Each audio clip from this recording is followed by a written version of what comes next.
Growing up in Mountain City was a unique experience. It was a small town and there wasn't much to do. My dad was a land surveyor and he was also the mayor of the town. My mother was a school teacher and her mother was a school teacher. Unless you started doing drugs or hanging out with the wrong people, there really wasn't much you could concentrate on except for your craft. I knew right away what I wanted to do with my life.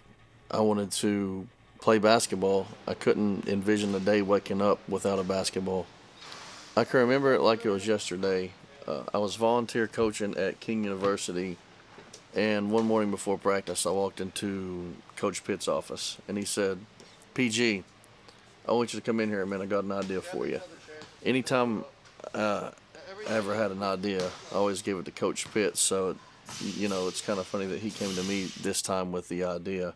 Everybody knows that when I get an idea, I sort of just kind of take it and run with it. So I don't know if he actually thought I would take it and run with it, or if he thought I would sit back and look at it and examine it and then take a look at it and run with it. But I was sure that he knew that I was going to run with the idea. But anyway, he said, "Come on in here. Hey, Coach Pascal, come in here and shut the door." And he goes, "I got an idea." He goes, "Have you ever heard about a prep school?" And I was like, "A prep school?" He's like, "Do you know what a prep school is?" I was like, "Yes, sir."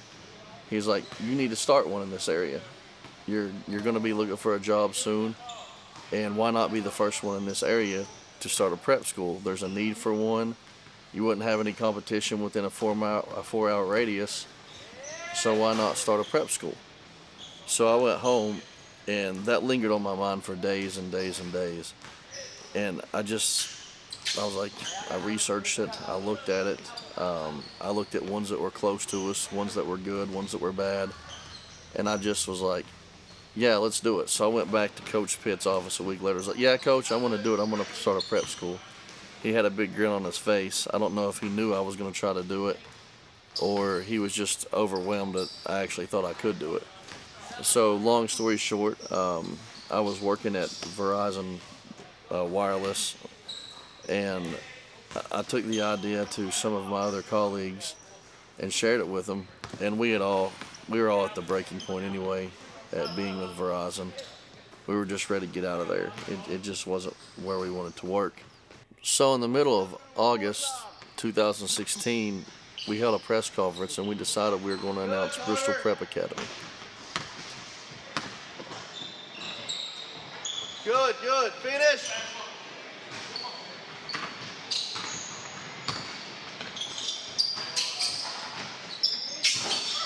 Rebound. Finish. Go. Run with them. My name is Trey McCrary. I'm number 10. This is my second year here at Bristol Prep. I decided to come back because my main goal is to go to Division I. Didn't really happen last year, but I think they can get me there this year. Prep life is it's harder than college, in my opinion. It's not as much school, it's more basketball, but the grind's a lot harder because you're not there yet, and you got you're fighting to get there. You got a lot more to prove.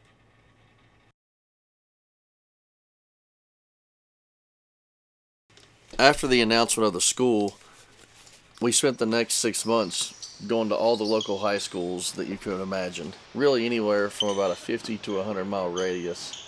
You'd be surprised just how many high schools there were. Myself and Stephen, what we did was we got dressed up. We made appointments. We called every high school coach within the area, and we asked them if we could meet with their team. And when we went and met with their team, we explained to them the vision of Bristol Prep Academy. We didn't really know what it was, but we knew what it could be. So we went from school to school, announcing our school and explaining to them exactly what we were and how we thought we were going to help them. And it was to my surprise just how many kids really wanted to continue playing basketball, because I always envisioned helping other kids just like myself. So that's sort of where the groundbreaking began, was with recruiting these kids.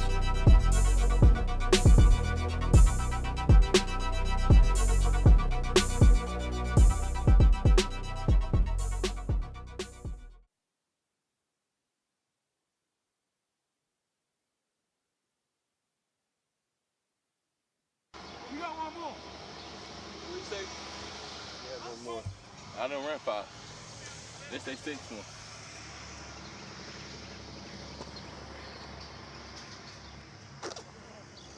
My stomach hurt, man. Gotta take a poop.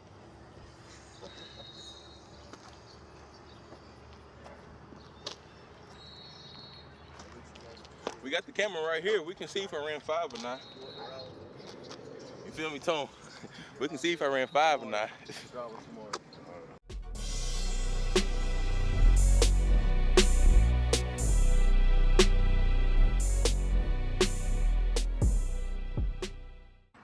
Attaboy, Trey Paris. Is that your last one? 9 minutes, 12 seconds. All right, I'll meet you guys at the gym.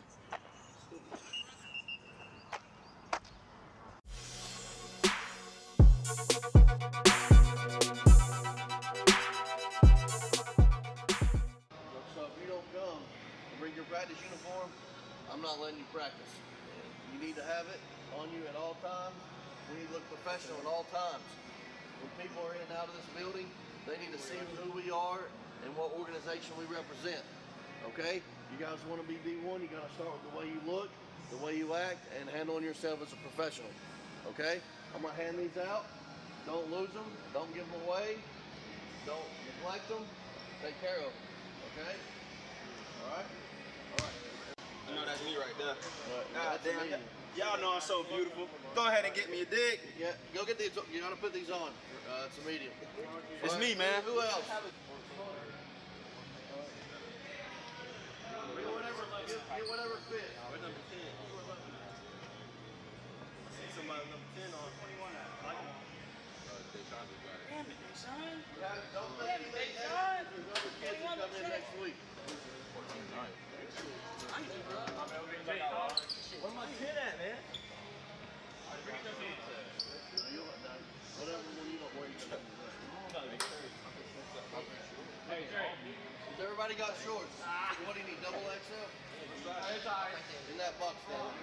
Medium. Hey, here's 2X. Where's it at? 11? Come on, let me get that. Let me get 11. I got it. I'm wearing it. Oh my God. Those are 2 What's wrong with you guys? These guys crazy around here. It's always an adventure with these guys. I know I don't fit in those 2XLs. No.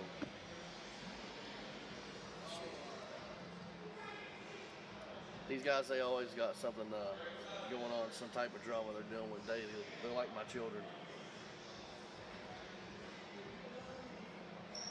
I don't know if we'll ever get them right in the head.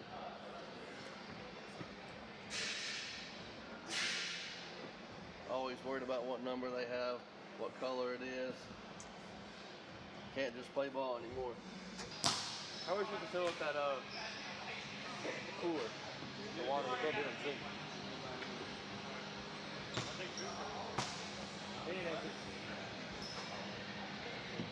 How are we supposed to fill up that cooler?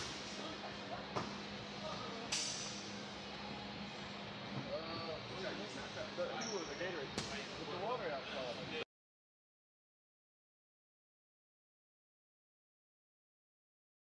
Tyler said I'm 19. I can show up late whenever I want to. Whatever happens from this black line forward is what happens. It starts by being 15 minutes early. Unless you call me with a legit reason to say, Coach, this is what's really going on, I'm going to be late. And I say, okay, that's fine. So if somebody comes in late and I don't address the whole group, you know what that probably means? It probably means they have called me, their excuse was legit, and it's okay with me. If I see somebody come in late and they don't call me, we're all going to hit the line. Not just one person, Josh. We're all going to hit the line because they need to be accountable. This is Bristol Prep Academy. It's not Oak Hill. The roads aren't paved. We don't have the pavers rolling to just line up everybody. When you're starting from the ground up, I don't care if it's year 2, year 3, real 6, you know what it is? It's called, we've got to put the work down. We've got to plow together. We've got to be on the same page, because if not, when we step on the court, if Demarion's trying to plow and you're trying to go the other way, the whole thing is going to break apart. So if one person's coming late to a practice and I'm allowing it, the whole thing's going to break apart. Last year was a joke because everybody wanted to go their own direction. We could have been a dominant team last year. We're not doing that this year. We're winning the national championship, and it starts today. There's going to be no trash talking in practice from anybody. There's going to be no talking, unless it's myself or coach or one of the other administrators. No talking at all, unless you're saying, hey, defense, hey, bud, you got your man. I got ball. That better be the only thing I hear, or better be words of encouragement. Or, hey, that's okay, you got the next one. No more bullshit from this moment on. If you don't like what I have to say, you can meet me in my office. You understand? All right, down and back, go.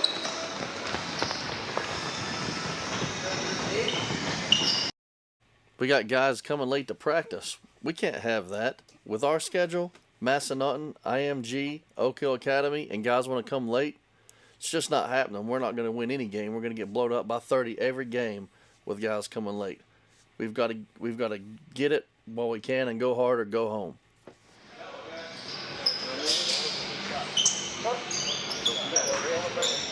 Look, this right here is good. We're going to keep down the line towards the season. So you got the rest of the day going. We're going at it again tomorrow. And I got you, Tyler, Mario, Andrew, y'all in the group. So y'all need to figure out what time in the morning, really. Because it's going to be more individual basketball work. Everybody's not going to be here at one time. You know, this is going to be, so you can get a lot of repetition. So, I'm going to get Tyler. I'm going to have Tyler over your group. Okay? So I'm going to talk to him. Get the time with him. We all have like ice 40 points up. I believe so. You're going to check with JD in the front. Okay. Guys coming to practice thinking it's easy, but it's not that easy. They don't really realize what they're going up against. They're basically facing some of the best players in the nation in front of some of the top NCAA programs, Division I. And when they come to practice, they have no idea about how important their pass is, or how important their defensive slides are, or how important boxing out is.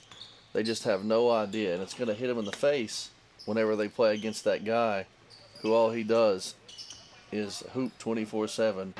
All right, look, who's my one? All right, Andrew, I want you coming up every time and setting the screen at the top of the tee and picking and rolling. And then if not, you're going to have Trey, Aaron, or whoever's on the wings open every time. But it needs to happen every time. What a good screen is, to me, is when you come up, you set that screen, you don't move until he's absolutely behind you. And then you roll, okay? Make sense? Every time at the top of the key, there always needs to be some kind of movement. If you're on the wing, do a down screen, or you come up or anything you want. Just nobody standing still, okay? Does that make sense? Nobody standing still. So if you're playing the one, still, Andrew's going to come up every time and set that screen. Or if Andrew wants to take a break from it, somebody else can go up there and set the screen. It just needs to be movement and screens every time. Okay? Make sense? Yes, sir. All right, where's who are we missing? Nobody. All right, let's go.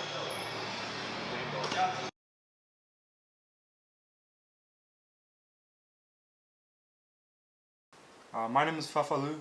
I'm from Auckland, New Zealand. I'm 18 years old and I'm class of 2019. I came to Bristol Prep because I'm trying to work hard and trying to get somewhere else. My dream is to become a professional and hopefully play college basketball, hopefully in the Division I level. I've been playing basketball since I was very small, and it's got me a long way out of my hometown, Auckland, New Zealand, and I've been everywhere around the world. I've been to Australia to play, I've been to Germany to play, and this is my 4th time coming to United States. It's my first time on the East Coast, and everyone's really friendly. So Bristol Prep is definitely the place where I want to be. Coach Grayson tries to help me out a lot, and I just love basketball. My grandmother used to walk up and down these roads every day, and really this is where my dream all started. From the time I was 5 to the time she died last year, every day we talked, in the morning, in the evening, before bed. She was really my inspiration for everything I was doing. Anything that fueled my dreams and fueled my imagination. With my grandmother, there was no such things as the words failure. She wanted to make sure that I succeeded at all cost.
And I referred back to when we used to break in the gym.